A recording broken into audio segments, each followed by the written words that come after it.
السلام علیکم۔ مولوی محمد باقر 1780 میں دلی میں پیدا ہوئے تھے۔ دلی کالج میں تعلیم پائی اور بچوں کو پڑھانے لگے۔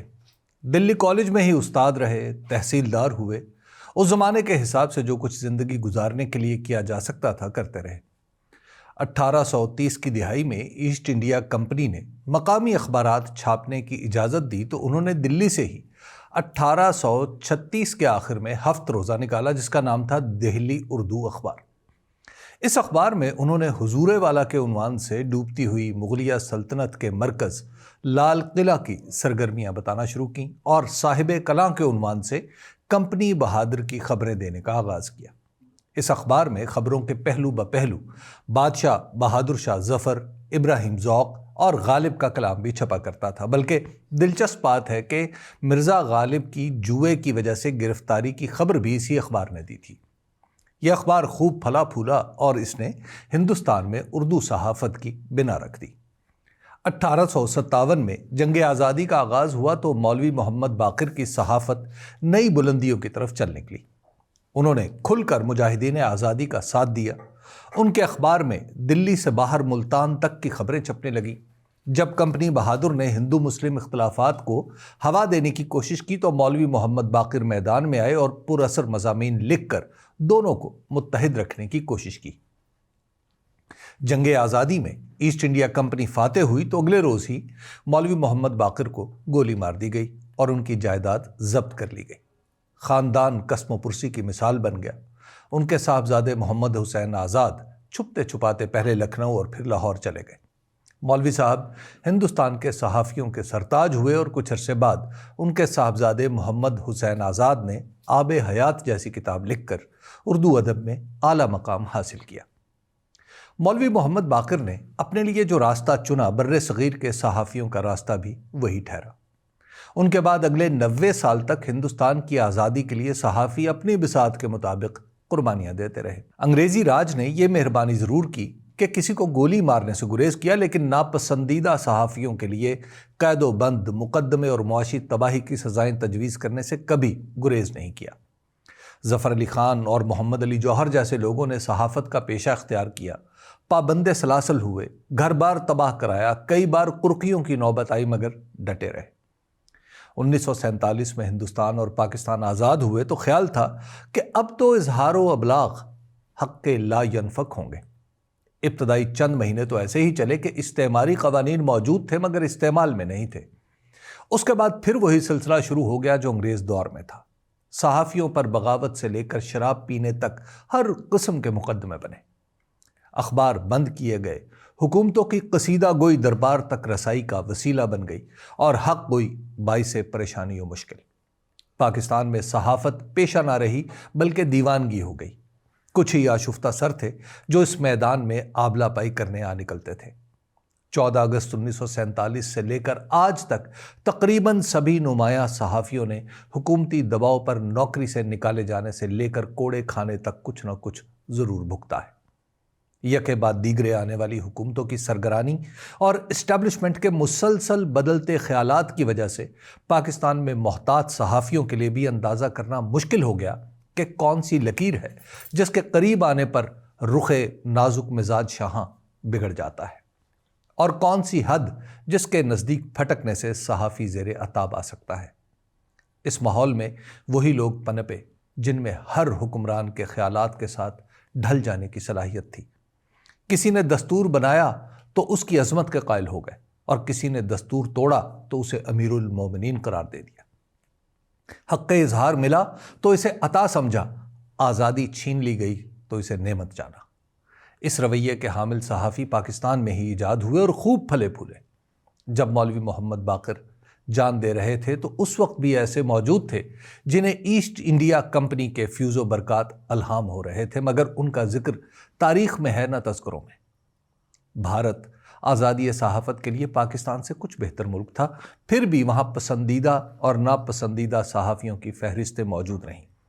وہاں بھی خبر دینے اور رائے دینے پر صحافی مشکلات میں آئے، مگر مجموعی طور پر صورتحال کچھ بہتر ہی رہی۔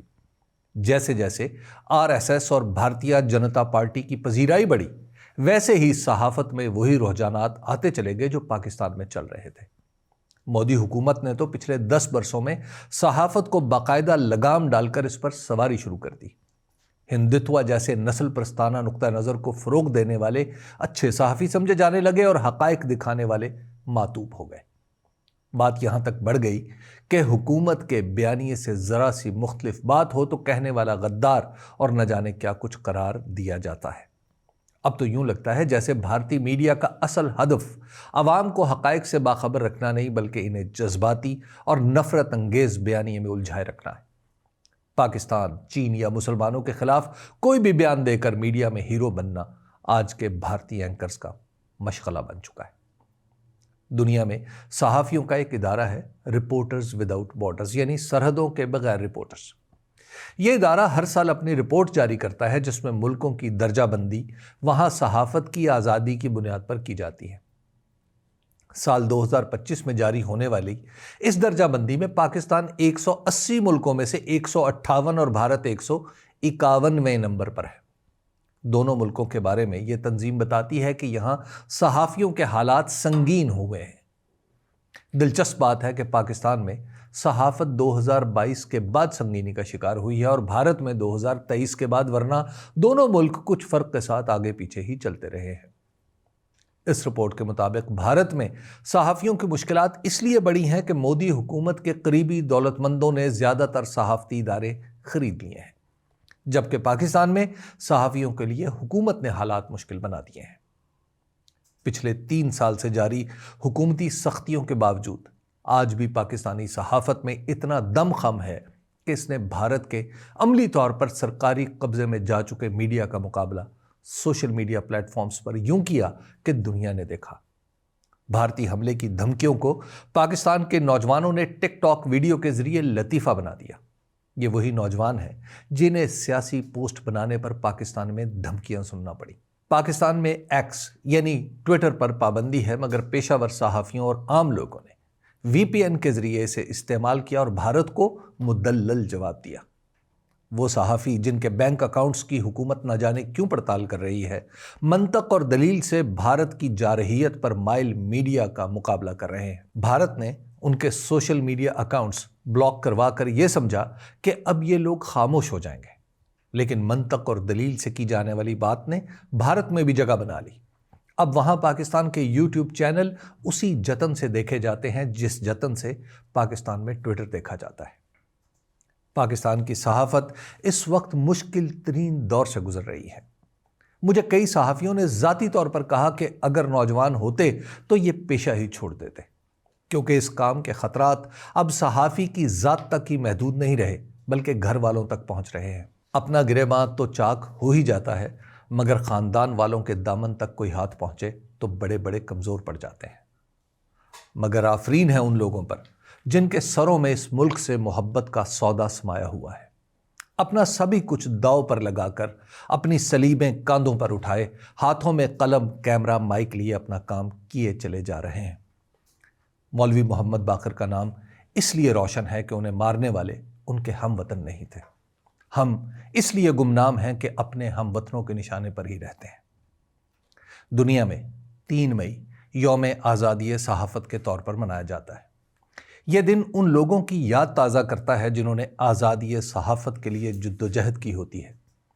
اس 3 مئی کو بھی سرکار نے آزادی صحافت پر پیغامات جاری کیے تو معلوم ہوا کہ ضروری نہیں سرکار کے ہر بیان میں مطلب بھی تلاش کیا جائے۔ مطلب کی بات صحافیوں کو ابتدا میں ہی سمجھ آ جاتی ہے۔ جب میں اس کوچے میں نووارد تھا تو کراچی پریس کلب کی ایک دیوار پر ایک مرحوم صحافی خالد علیق کا شعر لکھا دیکھا۔ ہم سب پرستوں کی یہ ریت پرانی ہے، ہاتھوں میں قلم رکھنا یا ہاتھ قلم رکھنا۔ صحافت میں عمر گزر گئی تو پتہ چلا صحافیوں کے لیے سرکار کے بیانات محض سراب ہیں۔ مولوی محمد باقر سے لے کر آج تک کی حقیقت خالد علیق کا شعر ہی رہا ہے۔ شکریہ۔